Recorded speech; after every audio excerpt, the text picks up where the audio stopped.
those that desire big change are going to be disappointed with the next Tacoma.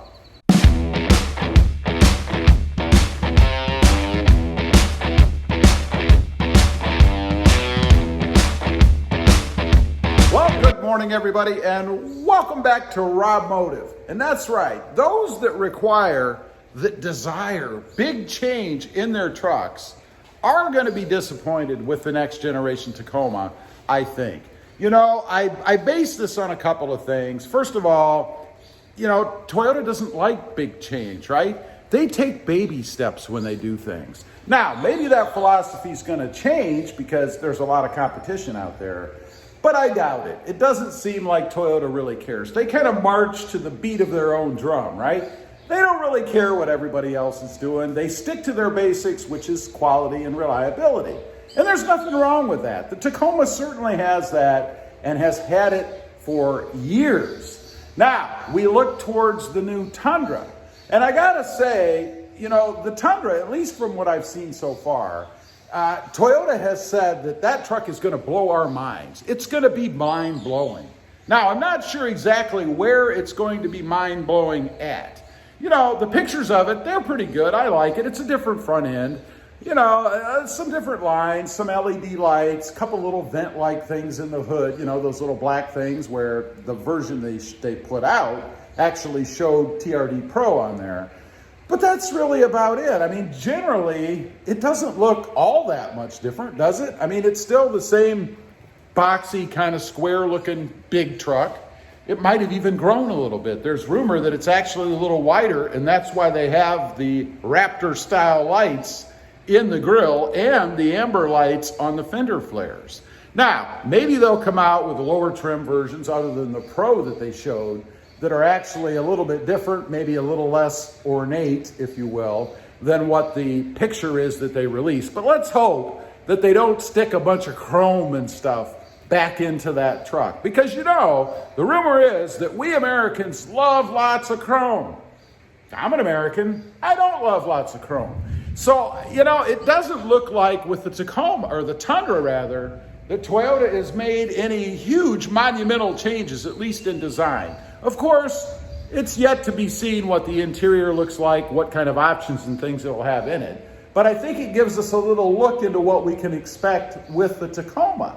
Now, it's not really a bad thing if Toyota doesn't come out with some monumentally changed Tacoma, because they are number one. The Tacoma, minus a couple of small things, is just about perfect as it is, isn't it? I mean, look at it. It's a gorgeous truck, best looking truck out there on the road. And I'm not referring to mine in particular, you know, with the mods and things I have on it. I'm more speaking to right out of the box. It looks awesome. There is no better looking truck. So from an aesthetic standpoint, on the exterior, there's really not a lot they need to do with the Toyota Tacoma. So I think if you're one of those who are looking for big changes when it comes to the appearance of the Tacoma, I think you're going to be a bit disappointed in the next gen.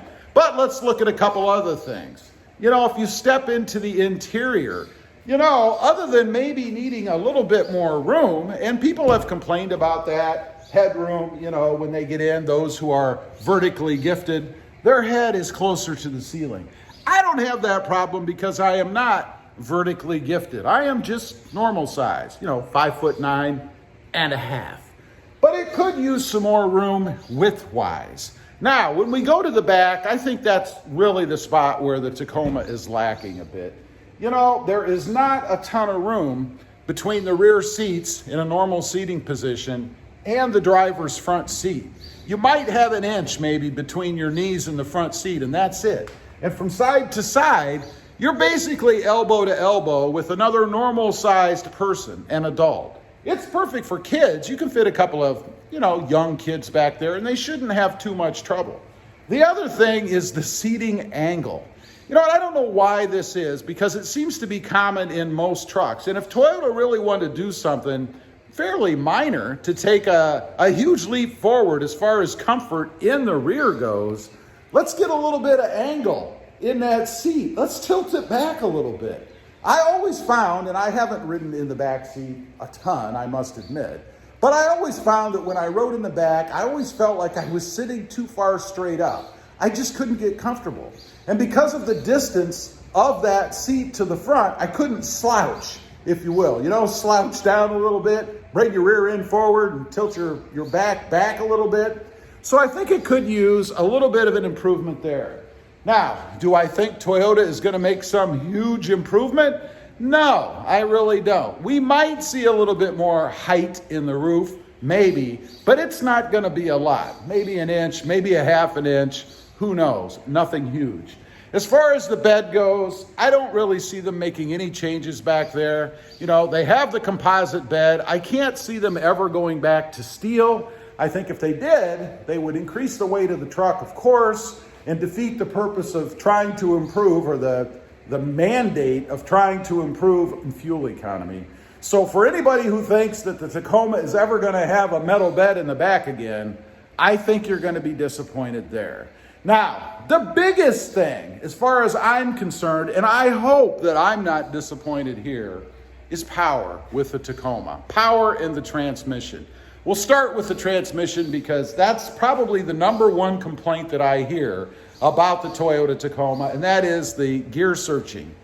That it needs more gears. It needs at least an 8-speed, if not a 10-speed transmission. I personally think a 10-speed is too much.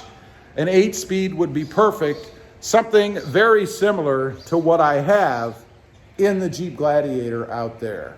Now, I know a lot of people don't like to hear that comparison, but I gotta say, the Jeep Gladiator is leaps and bounds ahead as far as acceleration and the fun factor when driving, and I think the Tacoma needs that. So an 8-speed transmission matched with an engine that has more power. Now, I don't know that there's anything wrong with the engine that's in it.